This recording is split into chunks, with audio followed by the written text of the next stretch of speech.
Good afternoon, ladies and gentlemen. Welcome to the White House on this beautiful, sunny, warm November Monday. Before I take your questions, let me mention a couple of things. First and foremost, regarding the storms in the Midwest. Our thoughts and prayers go out to everyone affected by yesterday's storms, including those who lost a loved one.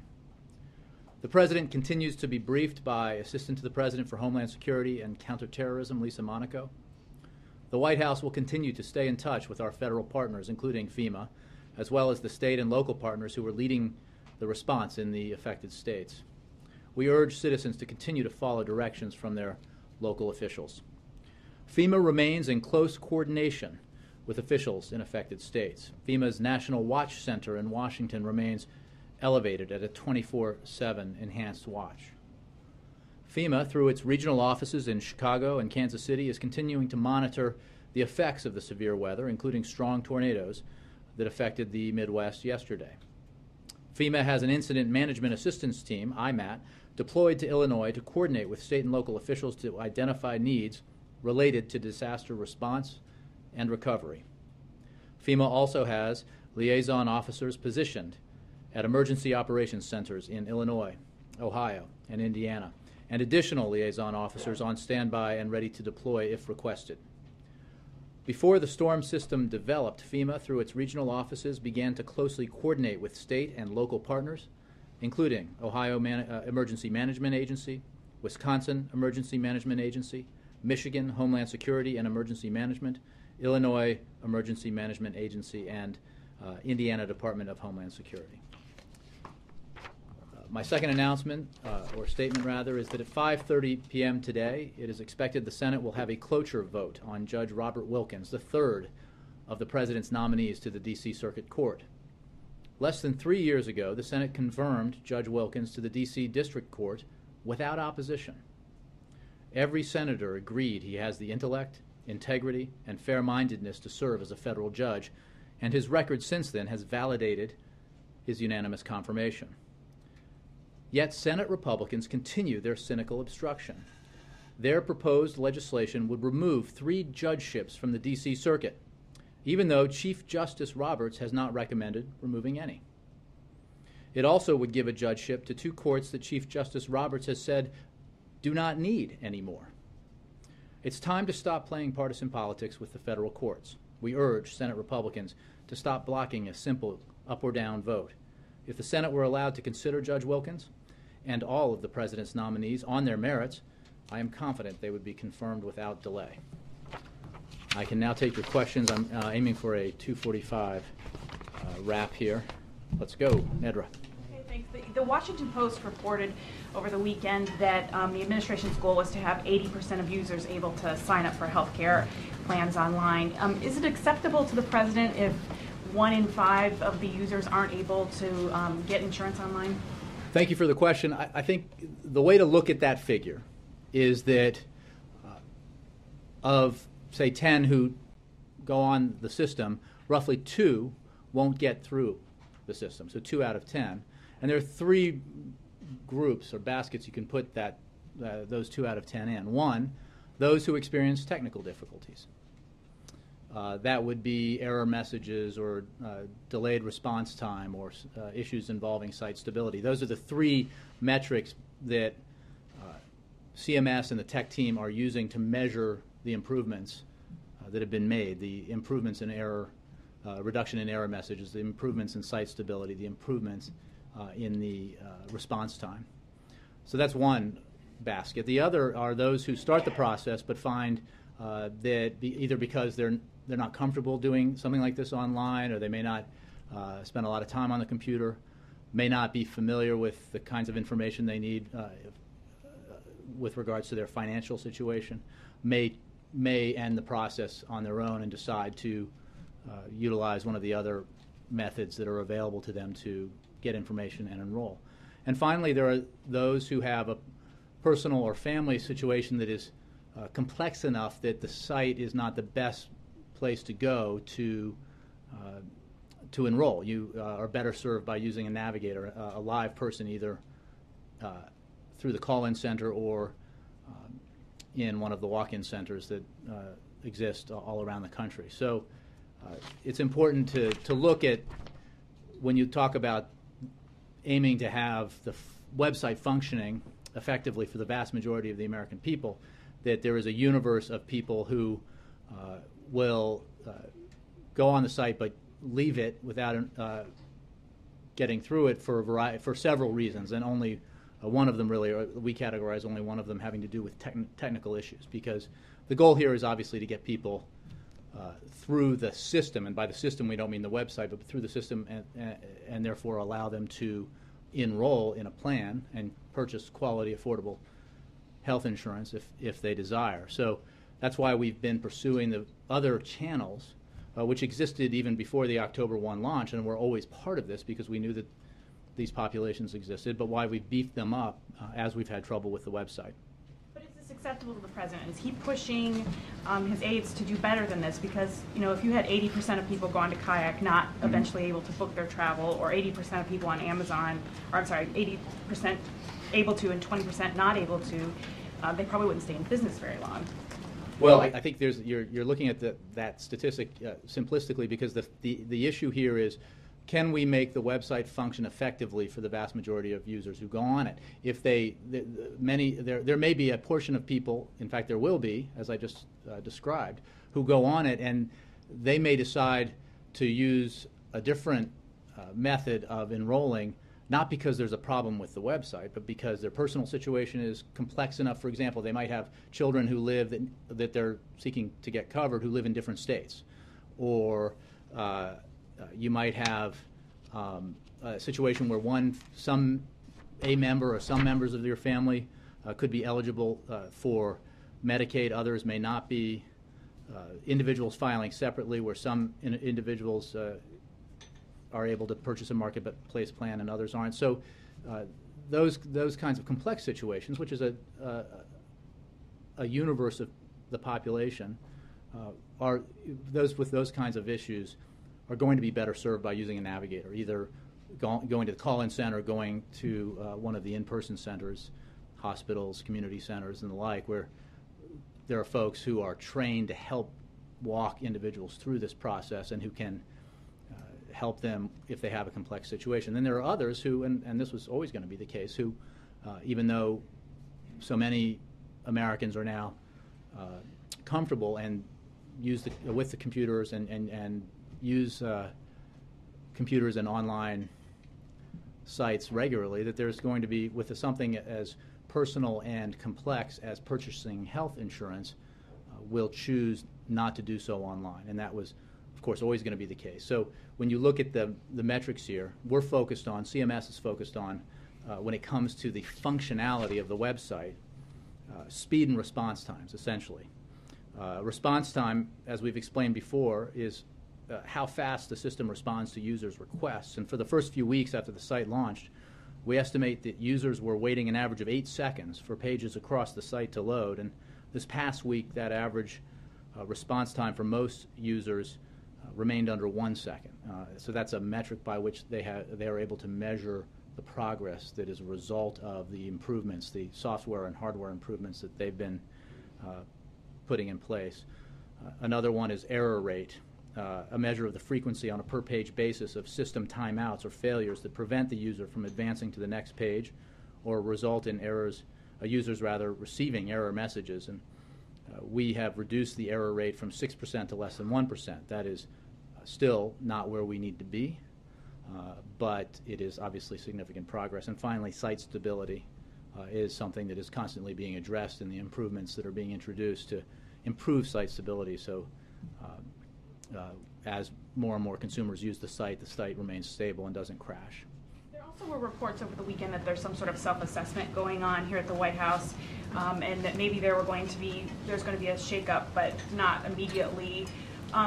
Why the delay in accountability for these problems? Nedra, the President has made clear ever since we saw the problems that we've had with the website and with the rollout of the marketplaces that he wants his team focused on making the necessary fixes so that the American people are served well by the Affordable Care Act and are able to receive the benefits that it offers, are able to purchase quality, affordable health insurance. We're not, engaged in a lot of Monday morning quarterbacking here. So I saw that story. I have, no personnel decisions to announce or to even to preview, because right now everybody on the president's team is focused on making the improvements necessary so that this important legislation provides the benefits to millions of Americans that it was designed to provide. Roberta. So for the 20% of people who might not be able to use the website smoothly by the end of the month, what stage are things at in terms of working with health insurance companies on direct enrollment, sharing the risks of that, ramping that up as an alternative, or perhaps a contingency if that 80% target isn't reached? Well, let me say a couple of things. Again, as I just described, when you talk about the 2 out of 10 who may not stay with the website, there are a variety of reasons that may be the case. Not all of them have to do with technical problems with the website. So as hard as we work, and we are working and will continue to work on improving the website and its functionality, it has always been the case that we need to make sure that there are other avenues for people either with complex situations or people who would rather not perform this kind of purchase online.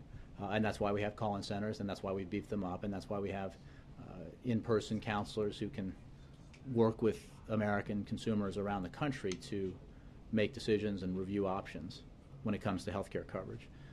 We're working to make those alternate channels even more robust, as you know, and we're working to have as many options for Americans to enroll as possible to help meet the pent-up demand that we've seen. We're engaging with experts in this area, including with health plans, and we are considering additional channels. I think we have worked with insurance companies and state insurance commissioners on these issues, and we'll continue to do that. It's important to remember, even as we deal with the absolutely necessary work on improving the website, that the website is a means to an end. It's one of a variety of means to the same end, which is providing this benefit to the American people.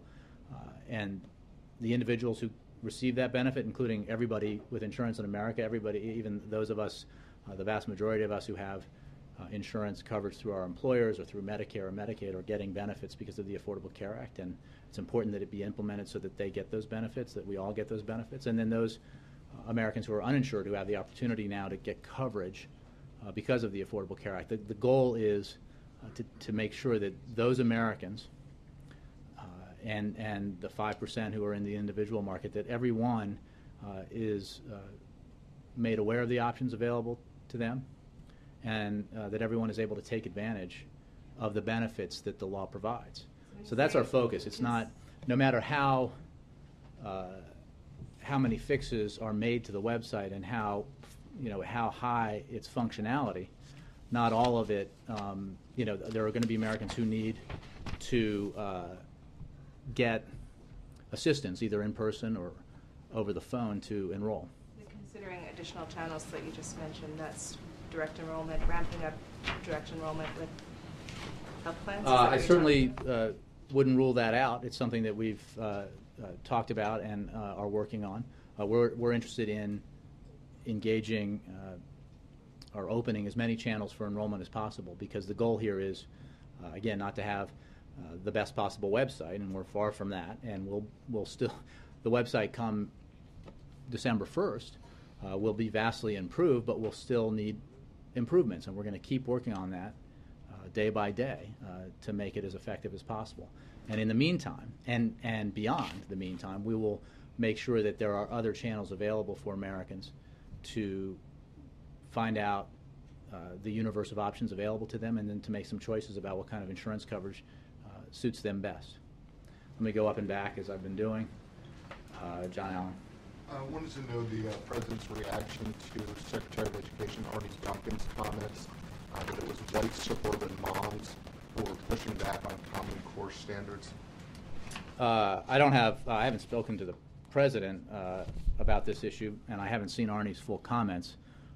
But if his point was that we need to be honest with kids and parents about whether we're providing the skills they need to succeed, I think we can all agree on that. So, again, I haven't had a discussion with the president about that, but I think the broader point that we need to be honest about whether we're providing the skills our children need to succeed, I think we can agree on that. Is that an appropriate way for the Secretary of Education to talk about a constituency to qualify them by race?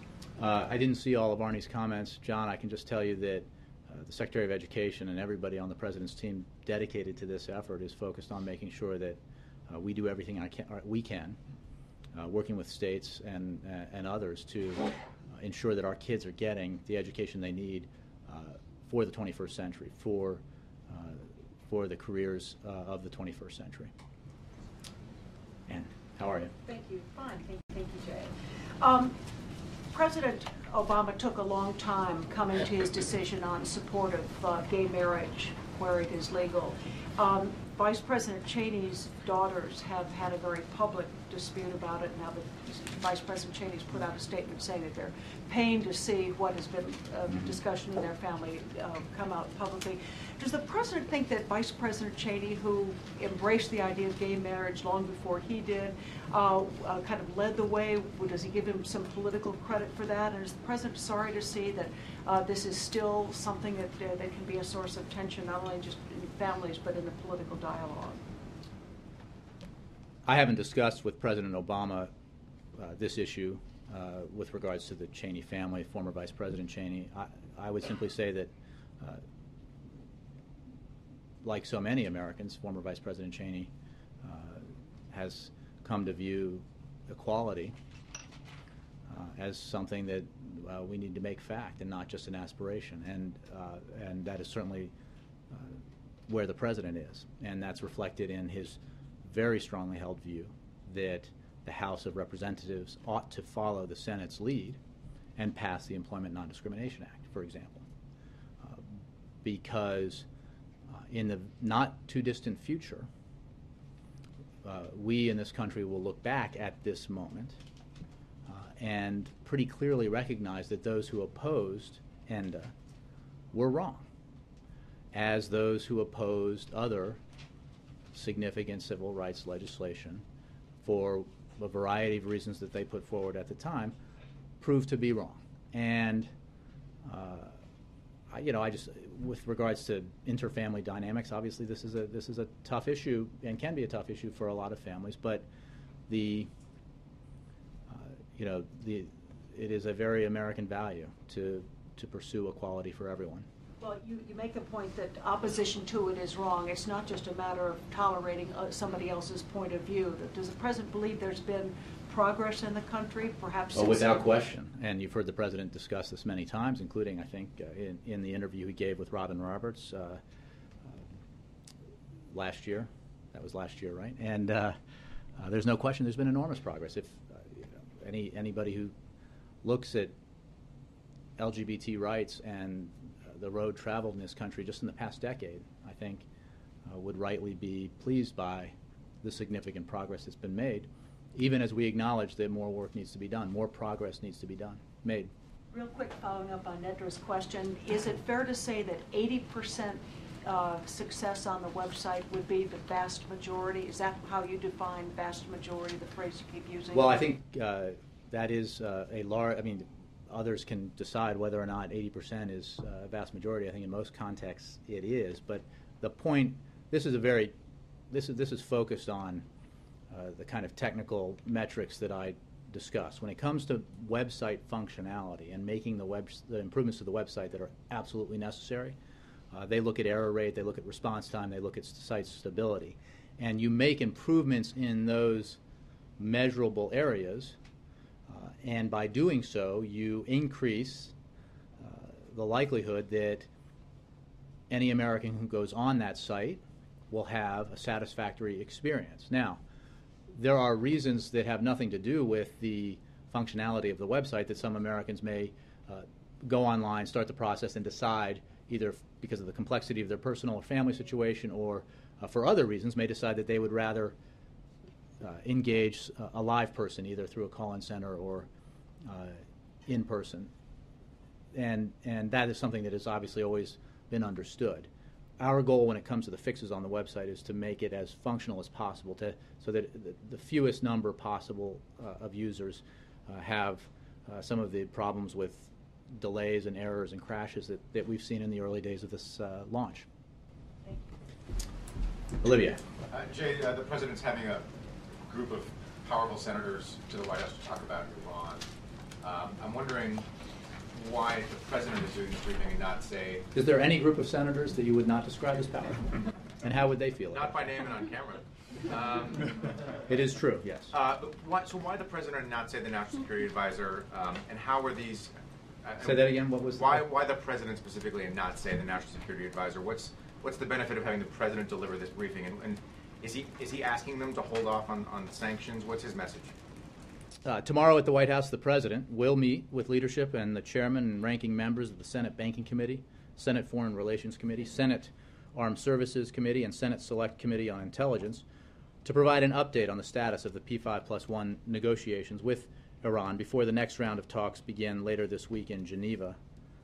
The reason that the President will be having this meeting is because he has met regularly with and discussed regularly with members of Congress, in particular the Senate, what is happening with our negotiations with other members of the P5+1 and Iran on this issue, the steps that we have taken to explore the potential for a diplomatic resolution to the challenge presented by Iran's nuclear program. And it is very much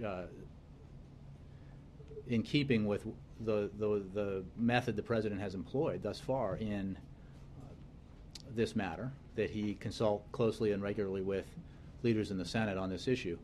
When it comes to our position on additional sanctions, I'm sure that this will be a topic because it's the President's view that it's the right thing to do for Congress to pause so that we can test whether or not the Iranians are serious about resolving this issue diplomatically. And as you know, we have been engaged with the new government.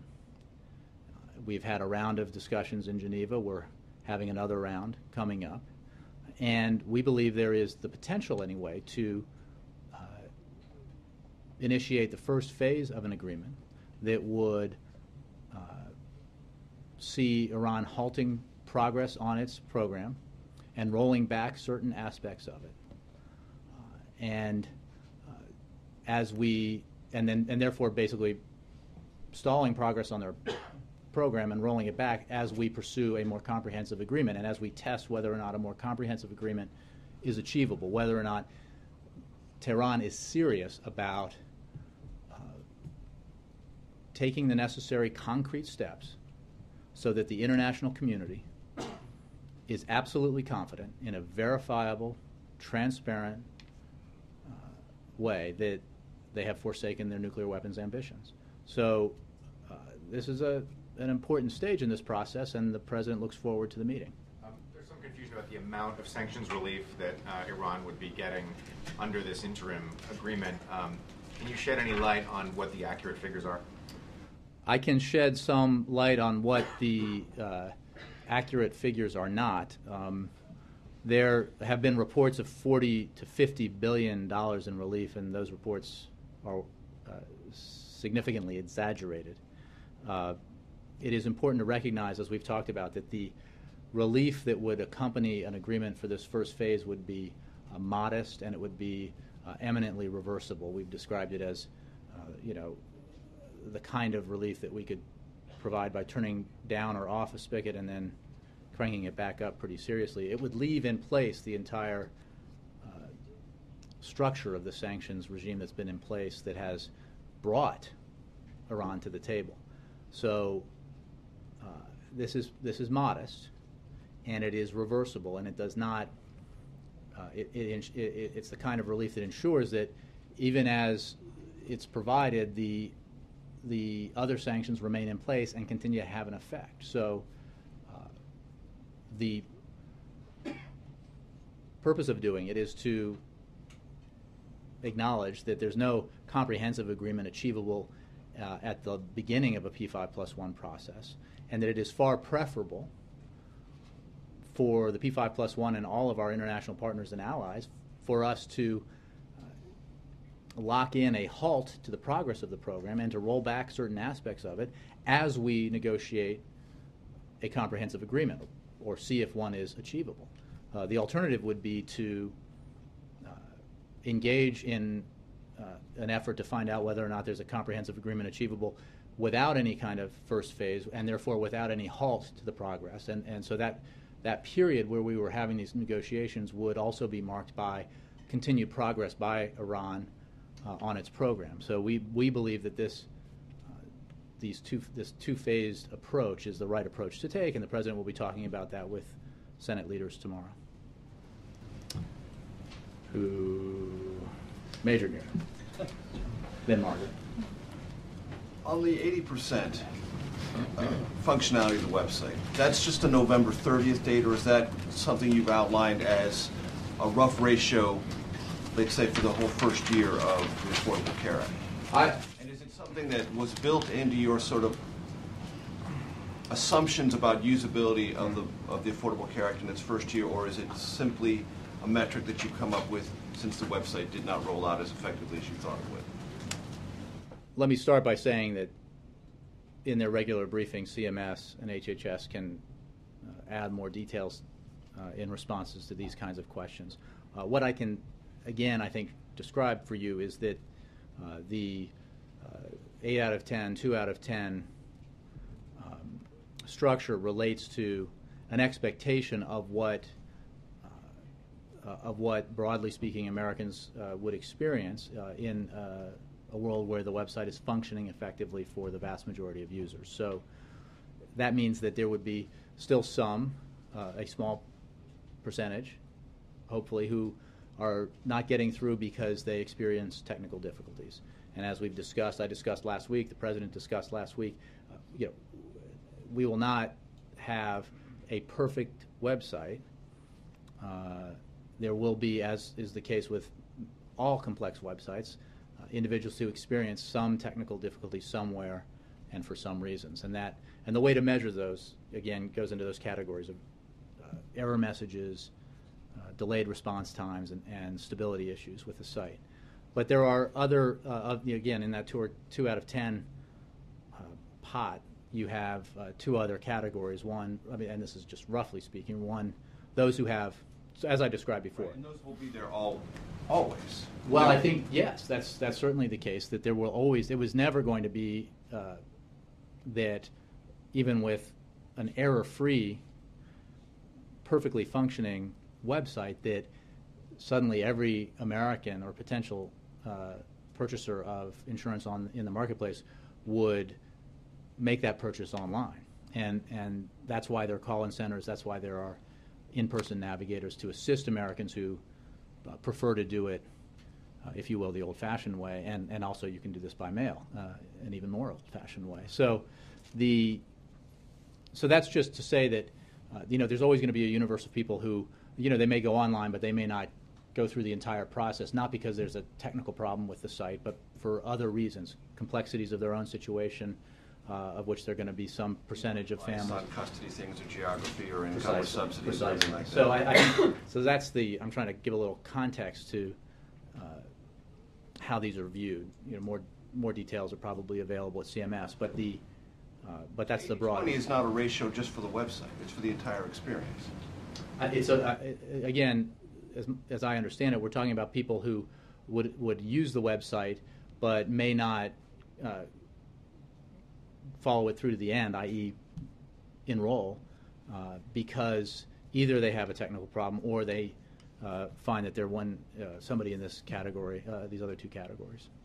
And I'm a layman here, so that's my understanding.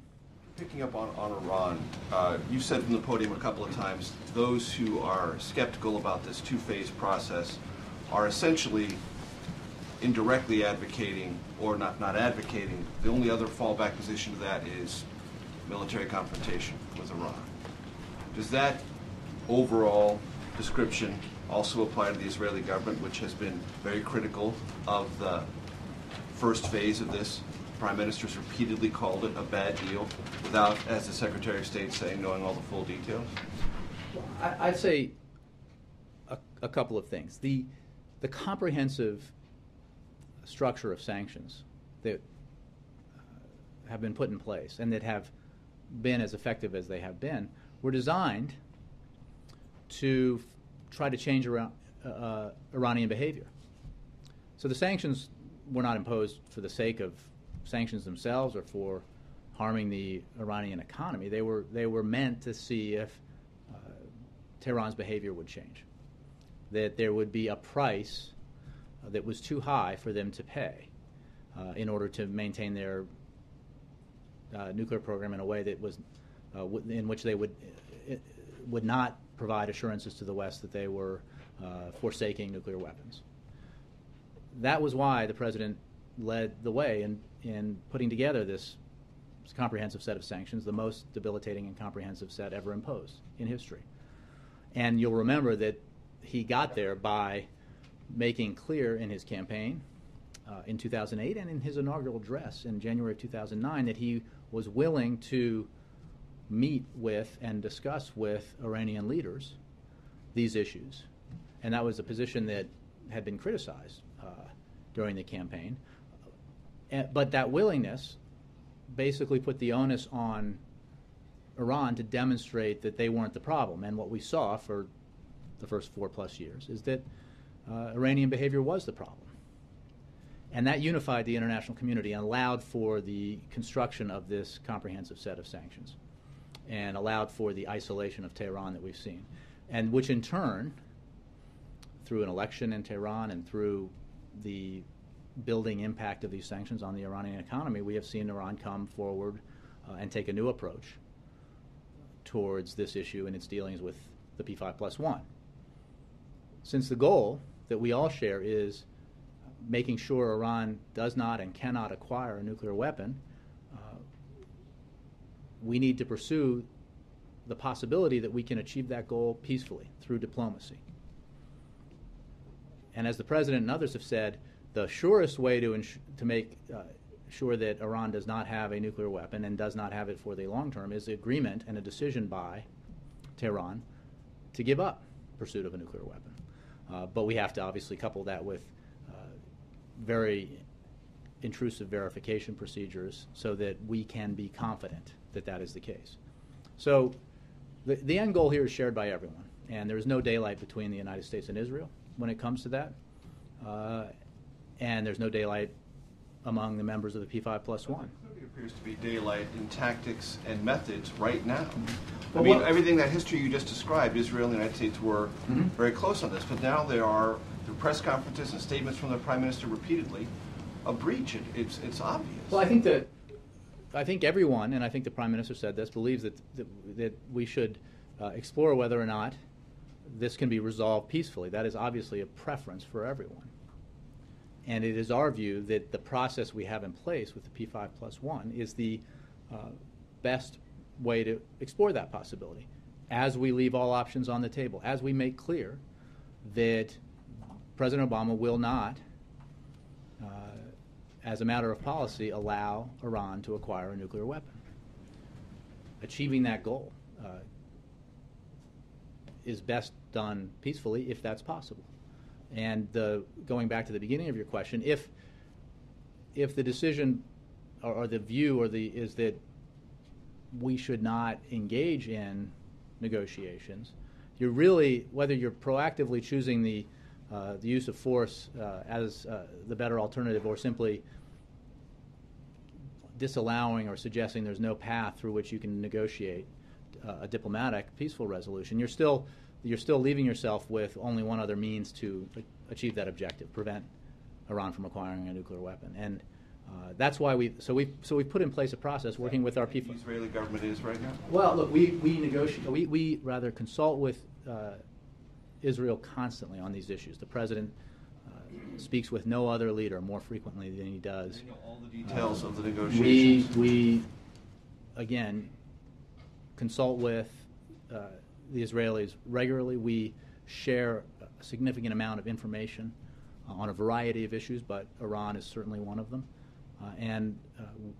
Our commitment to Israel's defense is unshakable, and that is as true today as it's been every day that President Obama has been in office, and has overseen a policy that has provided, I think, even in the, or most importantly in the views of many Israeli leaders, the most tangible evidence of that commitment to Israel's security that they've ever seen. So, that remains our policy, that remains our position, and we are going about this with our P5+1 partners in a way that ensures that any steps we take will require transparency and the ability to verify concrete steps by the Iranians.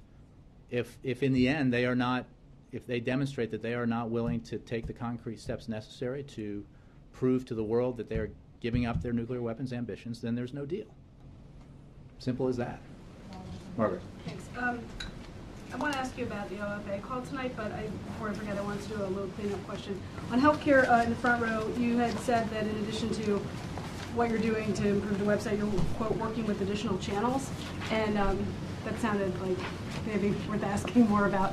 Is this with business, or is the Lady Gaga tour back on, or what are we talking about for the additional channels? I think what I was trying to refer was the fact that we have, in addition to the work we've done on the website, we have made more robust the channels available for, the alternate channels available for Americans to get information and to enroll. That includes by mail, by phone, or in person.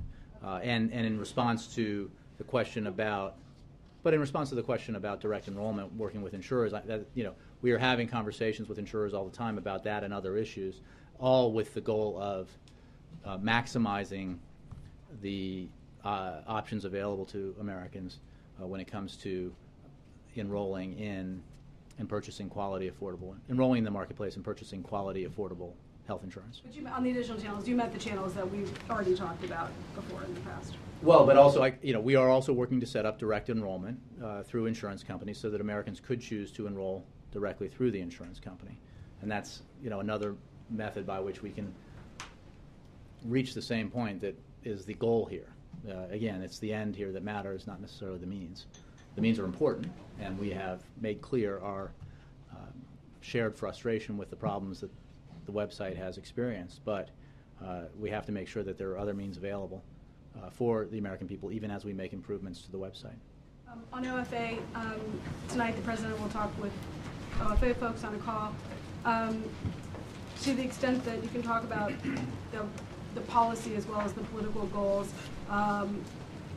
more broadly than sort of trying to get the momentum back, what is he hoping to accomplish specifically with this call, and for what duration of time is he kind of laying forth a plan? Well, I don't have an extensive preview of what the President will say. I can say that there are a lot of people out there who strongly support health insurance reform and who strongly supported and support the Affordable Care Act because of the promise that it represents. We are obviously in a moment of time, as applies to the Affordable Care Act, where a lot of focus, understandably, is being directed towards the problems with the website and other issues that have affected the rollout of the marketplaces. And that is as you would expect it to be.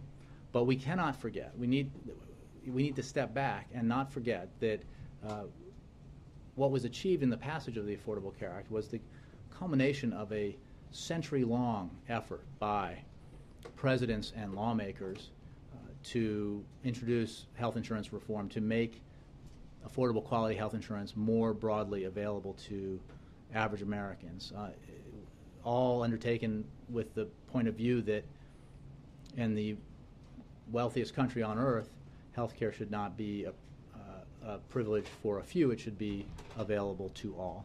And what we've seen is that passage of that legislation is only half the battle, and implementation of it is just as, in fact, more important, because we need to make sure that the promise is realized and that Americans across the country who have seen healthcare costs drive up their own costs, have seen in a process that's been underway for years and decades, have seen their even their employer-based insurance change in ways that places more costs on them, and also have seen employers drop them, and have seen experiences, if they have been in the individual market, that are really challenging for them and create a lot of insecurity for them, that they are able to get the benefits of this new system that builds on, expands on the private insurance system that we have, but does it in a way that provides basic benefits and basic affordability to millions of Americans who didn't have them before. It's really an ACA focus call. It's not going to be about immigration or other. Well, I can't rule out other topics, but I think that the president understands that there are a lot of people out there who believe deeply in the need to make sure that this is implemented properly, because millions of Americans fought hard for and believe in the benefits that the Affordable Care Act provides. Very quickly, I'm sorry to take too much time. Since we've been talking, there's a story out by the Washington Post that says that Pete Rouse may be This leaving. is the breaking news question. The breaking news question. What It is it may have again? had something to do with the paper that was passed you, or that could be told. No, oh no, in fact, I'm glad you reminded me, but go ahead. Oh, well, if that's better. Anyway, what can you tell us about Pete Rouse's plans? Can you confirm this report? I don't have any personnel announcements to make, and I haven't obviously seen that report. Let me tell you that the president called Illinois Governor Pat Quinn and Mayor of Washington, Gary Manier, to receive an update on the response to yesterday's severe weather and to express his gratitude for all of the brave women and men working to respond to this disaster. I just wanted to update on you on that. That was the note that was passed to me, and I want to thank you for reminding me, Jim. Since Margaret asked about Pete Rouse, I wanted to ask you, over the weekend, David Plouffe, and then earlier this morning, Robert Gibbs, your predecessor, said that it would not surprise them and that it's probably expected that there will be changes here at the White House, perhaps over at HHS, in response to the fumbled rollout of Affordable Care Act. Does the president see the wisdom in that? I would point you to what the president has said, which is that he believes his team ought to be and is focused on getting this right for the American people, making the fixes to the website that are necessary so that it functions more effectively for users across the country, making necessary fixes to the law that we can make to make it better for Americans around the country. So we're focused, and he's focused on implementation. He said that it's not, Monday morning quarterbacking is not what we're engaged in. But there will be a time when he'll be able to look beyond that. Well, hypothetically you could say that. I think it's also the case that, personnel changes happen all the time, and I wouldn't necessarily associate any particular one with, any incident, which is I'm just offering that caution. I know I'm probably spitting in the wind there, but I don't have any review to describe or personnel announcements to make. Okay, and a lot of folks have been asking, Dane, I know you've been asked this question, but tomorrow is the 150th anniversary of the Gettysburg Address, and they're going to have a ceremony commemorating that up at Gettysburg, and I know the Interior Secretary will be there. It looks like the President will not be there. What is he going to be doing? I know he's doing this PBS special. Mm-hmm. What's he doing beyond that to commemorate this? Because just about every other big anniversary for this address, a President has had a prominent role. Well, I don't have any scheduling updates to provide to you. Obviously, that address and that moment in time is seminal in our history, and I think that all Americans across the country will have the opportunity to think about those words and that address. But with regards to the President, beyond what you just described, I don't have anything more for you. And recently, in the last several days, the Secretary of State, speaking of another anniversary that's coming up on Wednesday, I know the President and Bill Clinton will be marking the 50th anniversary since the assassination of President Kennedy. And just recently, Secretary of State Kerry made a comment that he thought that Lee Harvey Oswald may have had some help in that assassination. And I was just curious, what are the President's thoughts on that? Does he believe that Lee I Harvey haven't, Oswald? I haven't had a discussion with the president about Kennedy's assassination, And President Kennedy's assassination. And there are classified files that have still not been released. In that case, has the president weighed in on whether or not those files should be released? I have not had that conversation with him. Ed? Jay, quick one on Guantanamo. You did a readout this morning of Lisa Monaco talking to officials in Yemen about Guantanamo, and I wonder, there have been reports suggesting the administration may transfer up to 100 Yemeni detainees out of Guantanamo back to their home country.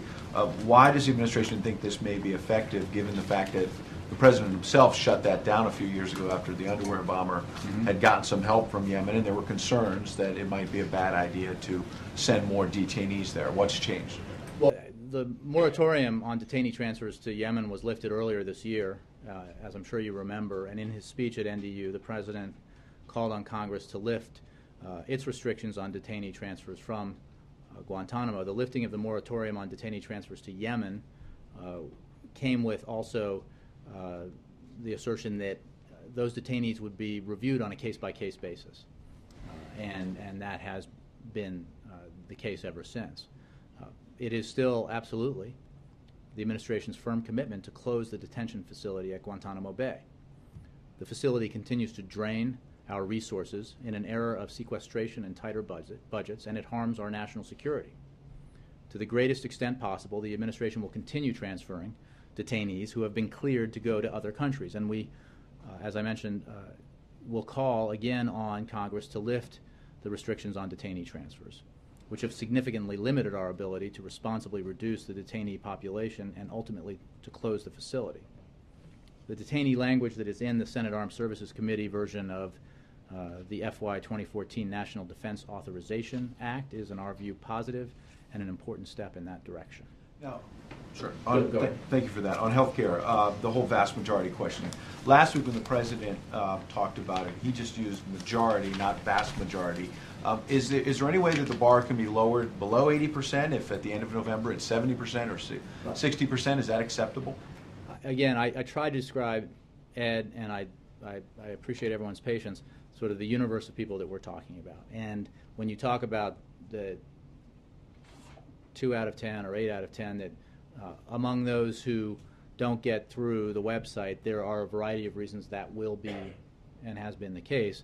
One of them is are those people who experience technical problems, error messages, or delays that or crashes that force them off the site and in another direction. But others will go online but may find that their personal situation is complex enough in ways that we were talking about earlier that they're better served if they go to a navigator, either through a call-in center or in person, so that they can have somebody help them through that process. And then, of course, there are going to be people who may find some information online, may have a perfectly acceptable experience, no problems, no errors, but will decide that when it comes to purchasing insurance, that's not something they're comfortable doing online.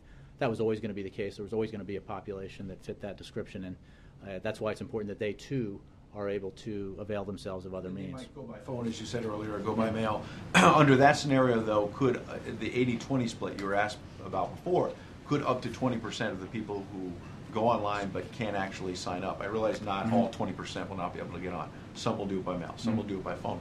But will there be a significant percentage of people then who will be fined anyway, even though they went on the website trying to get health care, they don't get it, and then they'll pay the penalty? Well, again, the universe I've described to you are people who will have available to them other means, and when it comes to the improvements to the website, which is the context in which these metrics are being described, the improvements will make the website better, will make it more effective, will make it function effectively for the vast majority of users.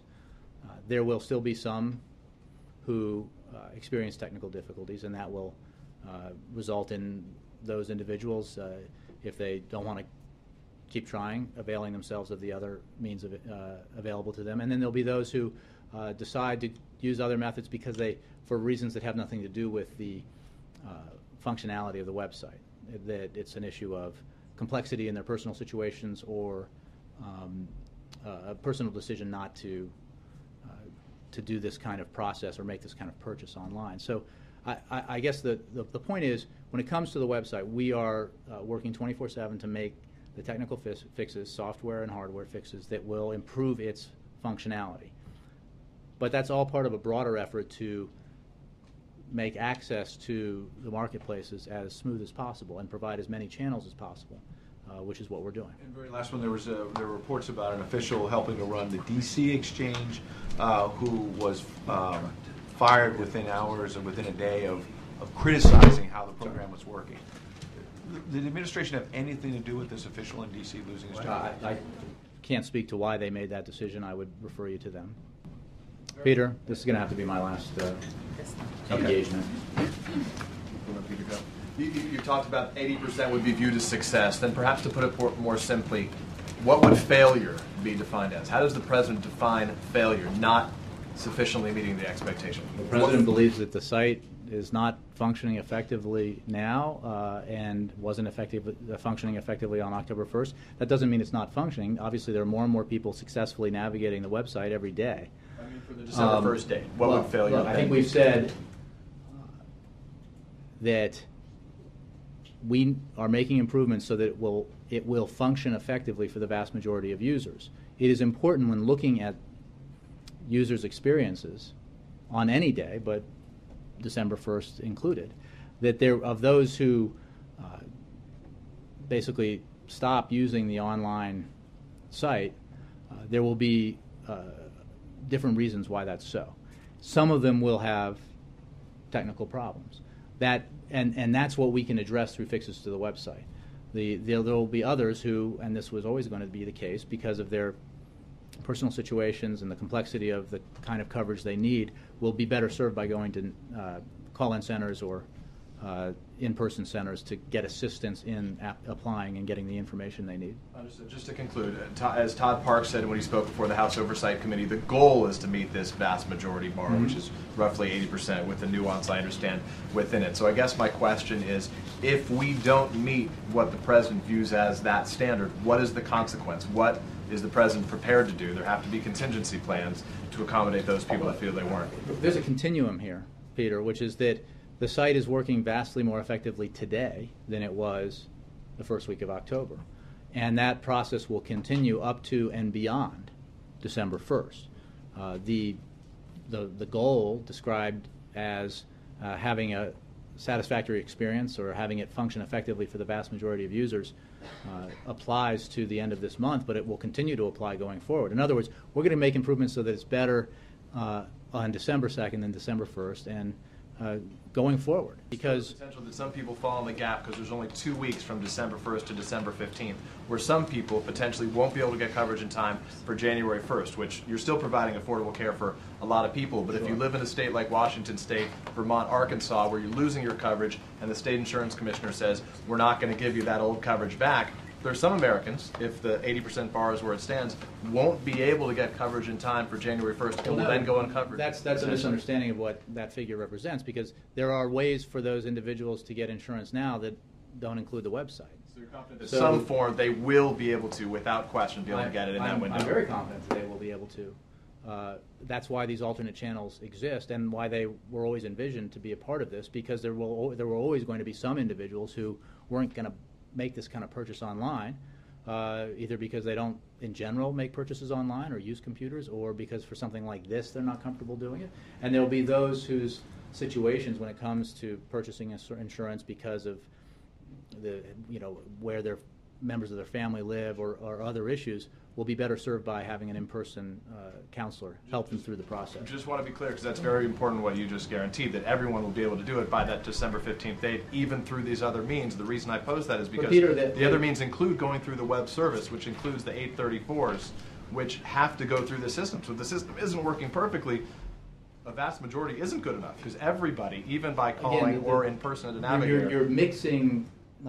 The vast majority applies to the website experience. And everybody ultimately goes through the website. If I call a navigator, they have to put it through.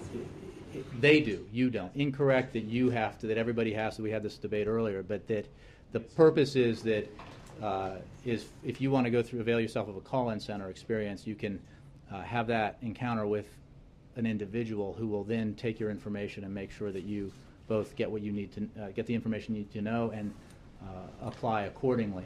So this has to do with the user experience online, and what we're working to do 24/7 is to make improvements to the website so that more and more Americans, up to a vast majority and beyond, because this work will continue, have an acceptable experience online. There will still be Americans who choose not to engage in that process when purchasing insurance, so there are other methods by which they can do that. I got to run. Thank you all very much.